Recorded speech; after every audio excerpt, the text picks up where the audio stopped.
Marcus Rivera's hands trembled as he watched Victoria Blackwell photograph the private documents spread across the mahogany table. The billionaire tech mogul Jonathan Sterling had stepped away for a phone call, leaving his girlfriend alone in the private dining room of the Aurora, Seattle's most exclusive restaurant overlooking Elliott Bay. Through the rain-streaked windows of the Pacific Northwest evening, Marcus could see the Space Needle's lights blurring in the distance, but his focus remained fixed on Victoria's calculated movements. She wasn't taking casual photos. Her iPhone captured specific pages from Jonathan's leather portfolio, documents marked with rainbow-colored letterhead from organizations Marcus recognized from his volunteer work at Lambert House, the LGBTQ Youth Center in Capitol Hill. The Seattle tech community buzzed with rumors about Sterling Industries' upcoming announcement at Pride Month. Jonathan had remained mysteriously quiet about his company's involvement, but these documents told a different story. Marcus caught glimpses of donation amounts that made his breath stop. Millions allocated to queer youth shelters, transgender healthcare funds, and conversion therapy survivors. Victoria's manicured fingers moved with surgical precision, photographing bank routing numbers in board meeting minutes. Her Bluetooth earpiece glowed as she whispered coordinates to someone Marcus couldn't see. The conspiracy unfolded before his eyes like a nightmare he'd witnessed growing up in the shadows of Seattle's corporate towers. Marcus had served champagne to powerful people before, but tonight felt different. The weight of his own secrets pressed against his chest. At 24, he'd already survived his family's rejection. 2 years at the University of Washington before his father discovered his sexuality, and countless nights seeking refuge in the underground gay scene that thrived beneath the city's progressive surface. Working at the Aurora meant invisibility, a blessing and a curse for someone who had learned to hide in plain sight. But standing there, watching Victoria weaponize Jonathan's private philanthropy, Marcus felt the familiar burn of injustice that had driven him from his childhood home in Spokane to the anonymity of Seattle's Capitol Hill neighborhood.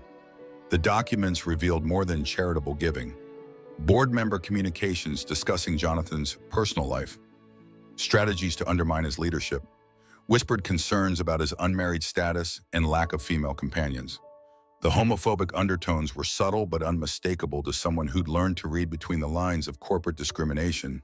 Victoria's smile never faltered as she slipped the portfolio back into position, her performance flawless. But Marcus had seen enough. The tech industry's progressive facade was crumbling before his eyes, revealing the systematic bigotry that still festered beneath Seattle's liberal reputation. Jonathan returned moments later, his easy smile directed at Victoria as she tucked her phone away. Marcus approached with their wine course, his heart hammering against his ribs. The decision crystallized in his mind with startling clarity. He'd spent years learning when to speak and when to disappear. Tonight, silence would be complicity.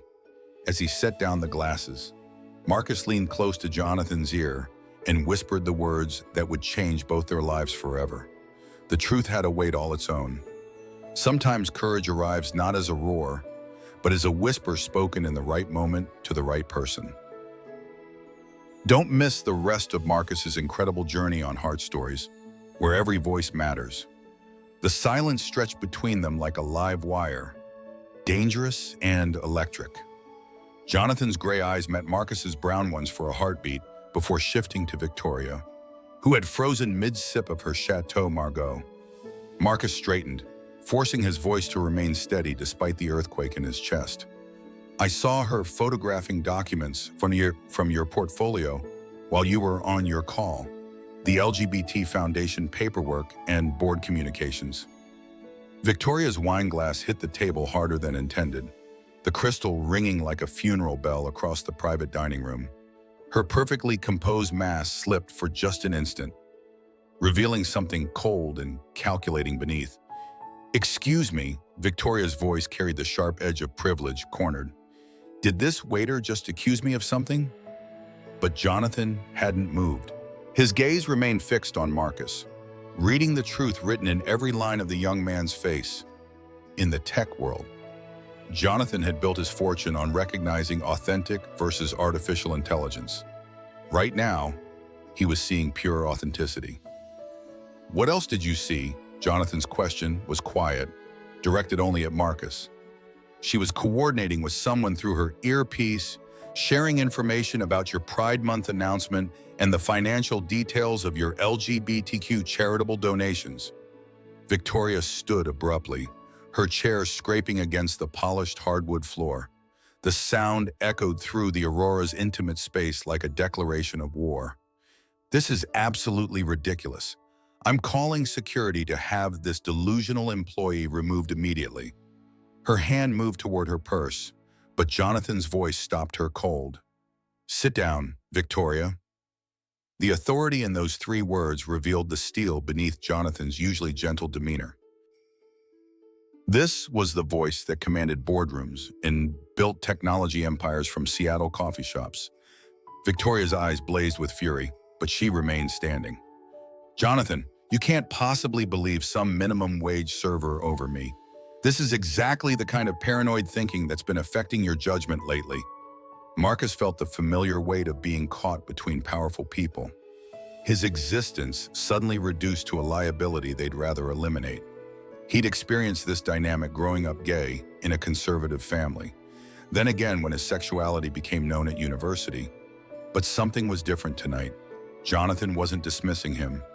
Instead, the tech mogul was studying the Victoria with the analytical intensity that had made him legendary in Silicon Valley circles. "Show me your phone," Jonathan said simply. "What? Your phone? Show me the photos you've taken tonight." Victoria's composure cracked entirely. "I'm not going to be interrogated like some common criminal because of accusations from someone we don't even know." "Marcus Rivera." The name came out steady, clear. "I've worked here for 8 months. I volunteer at Lambert House in Capitol Hill, and I've never lied to protect someone from their own life being used against them." The personal detail landed like a physical blow. Victoria's eyes narrowed as she processed the implications. Jonathan's charitable work focused specifically on LGBTQ youth organizations like Lambert House. Jonathan stood slowly, his movements deliberate. When he reached his full height, the dynamic in the room shifted entirely. Power has its own gravity, and Marcus felt it pulling everything toward the truth. "Victoria, we need to talk. Privately." Jonathan's tone brooked no argument. "Marcus, thank you for your honesty. Please continue your shift normally." As they moved toward the restaurant's private meeting room, Marcus heard Victoria hiss under her breath. "This mistake will cost him everything." But Marcus had heard those words before, spoken by his own father on the night he'd been thrown out of his childhood home. Sometimes the cost of truth was everything you thought you wanted. Sometimes it was the price of becoming who you were meant to be. Fear teaches us to calculate risks. Courage teaches us that some truths are worth any price. Marcus finished his shift in a haze, mechanically clearing tables and pouring wine, while his mind replayed Victoria's venomous promise. The Aurora's familiar warmth felt suffocating now. Each glance from his co-workers weighted with unspoken questions about the disruption in the private dining room. By the time he stepped into Seattle's persistent drizzle, the city's neon reflections on wet pavement blurred like watercolors. The familiar walk down Pine Street toward Capitol Hill usually calmed him, but tonight every shadow seemed to harbor consequences he couldn't predict. His apartment in the Hill was a studio barely larger than his childhood bedroom in Spokane, but it was his sanctuary. Posters from Seattle Pride parades covered walls that had witnessed his journey from scared college dropout to self-sufficient survivor. The rainbow flag hanging in his window faced east, toward the conservative family who'd chosen their reputation over their son. Sleep came in fragments, punctuated by anxiety dreams, where Victoria's threats materialized into unemployment, blacklisting, legal action. Marcus had survived on the margins too long to believe powerful people couldn't destroy someone like him with casual efficiency. Morning brought unexpected clarity along with Seattle's typical overcast sky. Marcus made coffee in his tiny kitchen and opened his laptop, searching news sites for any mention of Sterling Industries or Jonathan Sterling. Nothing unusual appeared, but corporate scandals often percolated in silence before exploding into headlines. His phone buzzed with a text from David Chen, his closest friend from their volunteer work at Lambert House. Coffee at Victrola need to process some family drama. The Capitol Hill institution was packed with the usual mix of tech workers, artists, and students that define the neighborhood's evolving identity. David waited at their regular corner table, his expression carrying the familiar weight that came with navigating family expectations while living authentically. "My dad called last night," David said without preamble. "Apparently someone told him about my boyfriend. Now he's threatening to cut off grad school funding unless I fix this phase." Marcus poured cream into his coffee, watching it swirl like the complications threatening to engulf his own life. How many times have we sat here talking about the price of being ourselves? Too many, but at least we're not alone in it anymore. Their friendship had formed in the support groups at Lambert House, bonding over shared experiences of family rejection and the particular challenges of building adult lives without traditional safety nets. David was pursuing his master's in social work while maintaining the delicate fiction that his roommate Tomas was just a friend. Something happened at work last night. Marcus found himself sharing the entire story, from Victoria's document photography to Jonathan's quiet authority to the threatening promise that followed him home. David listened without interruption, his social work training evident in his careful attention. "You did the right thing," he said finally, "but you need to prepare for retaliation. People like her don't just disappear quietly. I keep thinking about my dad's face when he threw me out. That same cold calculation, like I was a problem to be solved rather than a person to be loved. But you survived that, and you built something better here." They sat in comfortable silence, watching the neighborhood wake up around them. Capitol Hill had always been Seattle's queer haven, its streets lined with rainbow flags and businesses that welcomed everyone. But gentrification was changing the landscape, pushing out longtime residents and community organizations that had provided refuge for people like Marcus and David. "I should probably call in sick today," Marcus admitted. "Give myself time to figure out what comes next." Or you could go in and show them that intimidation doesn't work on people who've already survived being rejected by the people who were supposed to love them unconditionally. David's words carried the hard-earned wisdom of someone who'd rebuilt his life from scratch multiple times. They'd both learned that courage wasn't the absence of fear, but the decision to move forward despite it. That evening, Marcus stood at his window watching the Space Needle's lights pierce the Seattle dusk. His phone remained silent. No word from the Aurora's management or mysterious consequences from the previous night. Sometimes the anticipation of disaster was worse than the disaster itself. His reflection in the glass showed someone older than his 24 years, shaped by losses that had taught him to value authenticity over approval. Tomorrow would bring whatever it brought. Tonight he was still standing. Resilience isn't built in moments of triumph, but in the quiet decision to wake up and try again after the world has shown you its worst face. The knock on Marcus's apartment door came at 7:30 the next morning, soft but insistent. Through the peephole, he saw a woman in an expensive charcoal suit holding a leather portfolio that looked eerily familiar. "Marcus Rivera, I'm Sarah Chen, legal counsel for Sterling Industries. Mr. Sterling would like to speak with you." Marcus opened the door slowly, his mind racing through possibilities ranging from lawsuits to job offers to something far more sinister. Sarah's expression remained professionally neutral as she handed him a business card. "He's waiting downstairs in the car. No pressure, but he said to tell you this concerns what you witnessed last night and its implications for both of you." The black Tesla Model S idling outside Marcus's building looked like it belonged in a different universe from Capitol Hill's coffee shops and vintage clothing stores. Jonathan Sterling sat in the passenger seat, his usual composed demeanor showing cracks around the edges.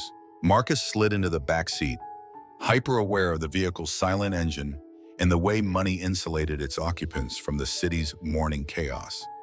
Jonathan turned to face him directly, and Marcus was struck by the vulnerability he saw there. Victoria wasn't just photographing charity documents.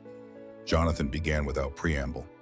She was building a comprehensive file designed to destroy my company and my reputation simultaneously.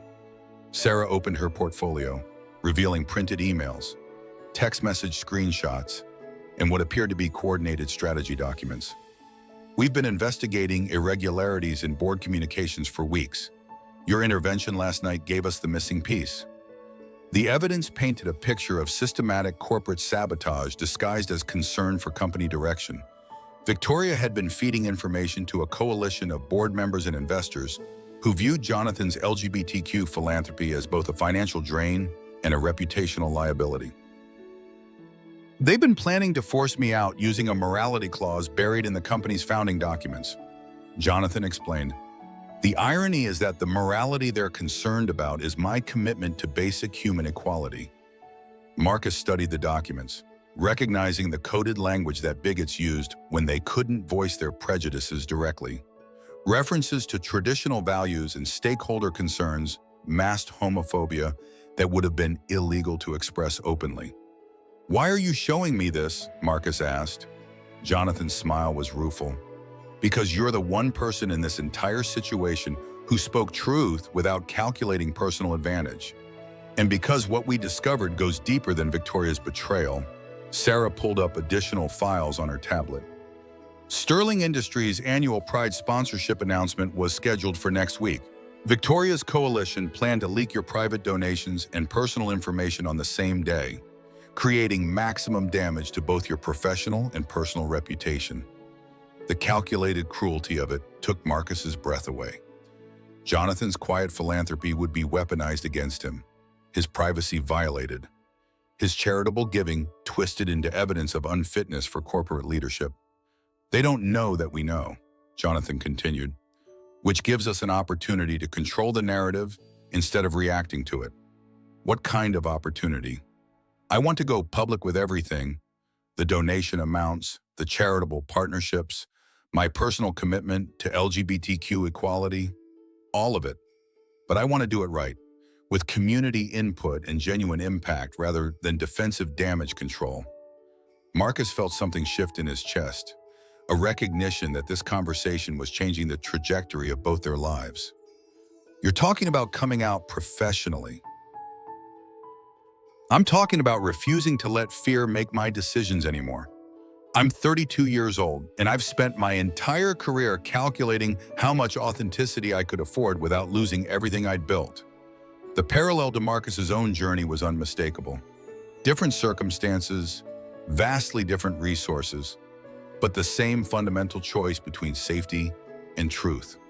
"The LGBTQ youth organizations you support," Marcus said slowly, "they see kids every day who are facing that exact choice, between hiding and surviving, or being honest and risking everything. Which is why I'd like you to help me do this right. You understand this community in ways I'm still learning. Your volunteer work at Lambert House, your lived experience, your instinct for authentic versus performative support." The offer hung in the air between them like a bridge spanning two different worlds. Marcus had spent years believing that people like Jonathan Sterling existed in a realm too elevated and protected to understand the daily realities of people like him. But sitting in that silent car, watching vulnerability compete with determination in a billionaire's eyes, Marcus realized that fear and courage looked remarkably similar regardless of bank account balances. Sometimes the most powerful thing two people can do is choose trust over safety, especially when the world has taught them both that truth is a luxury they can't afford. 3 weeks later, Marcus stood on the main stage at Seattle Center during Pride Month, looking out at a crowd that stretched from the International Fountain to the Space Needle's base. The annual celebration had always been his sanctuary, but tonight he wasn't just attending, he was speaking. "My name is Marcus Rivera, and 2 months ago I was invisible," he began, his voice carrying across the crowd through the sound system. "I was a server at an upscale restaurant, someone you'd look past without a second thought." The crowd quieted, sensing something different about this moment.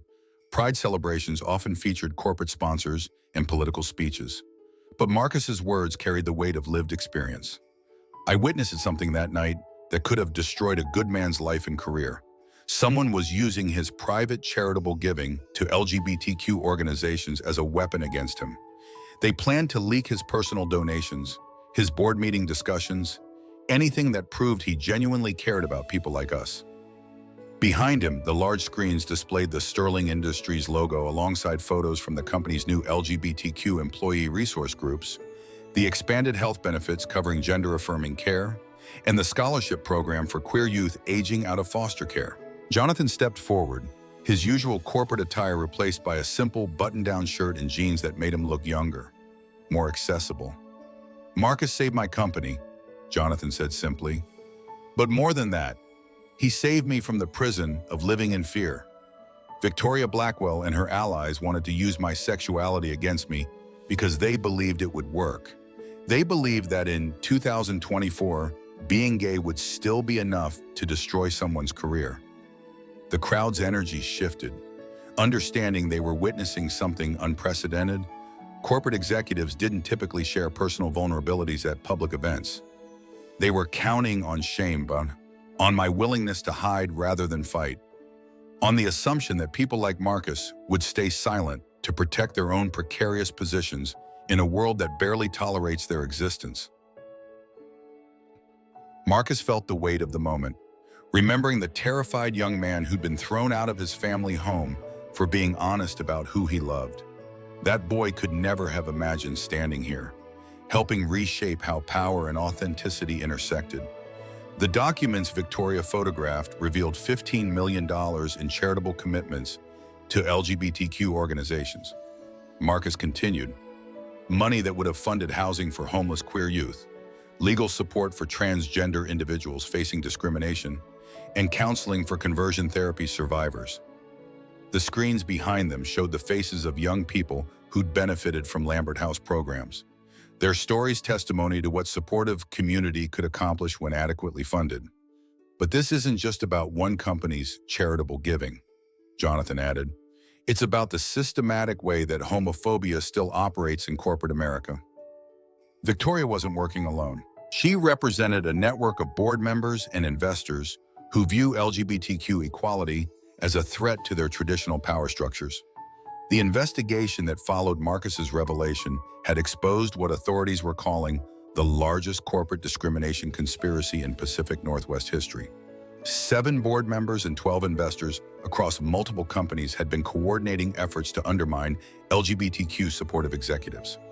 Today, Sterling Industries is announcing the creation of the Marcus Rivera Foundation for Corporate LGBTQ Advocacy, Jonathan said, his hand finding Marcus's shoulder.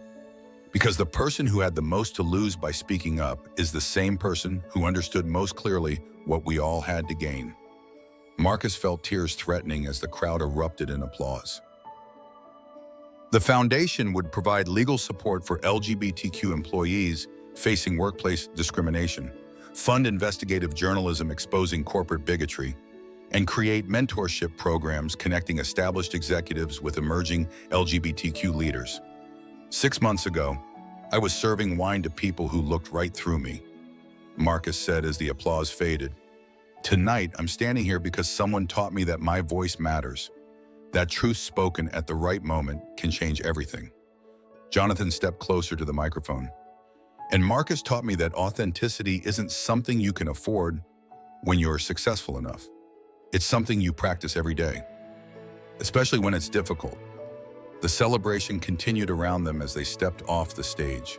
But Marcus found himself looking back at the crowd of faces reflecting every shade of the rainbow flag fluttering overhead. Somewhere in that gathering were young people facing the same choice he'd confronted that night at the Aurora. The choice between silence and speaking up, between safety and truth, between accepting the world as it was and insisting it could be better. No regrets, Jonathan asked as they walked toward the after-party. Marcus smiled, thinking of the scared kid from Spokane who'd rebuilt his life from nothing in Capitol Hill's welcoming chaos. Only that it took me so long to understand that courage isn't something you find, it's something you practice. What would you risk to speak truth to power when it matters most? Share your thoughts and subscribe to Heart Stories for more tales of courage in everyday moments.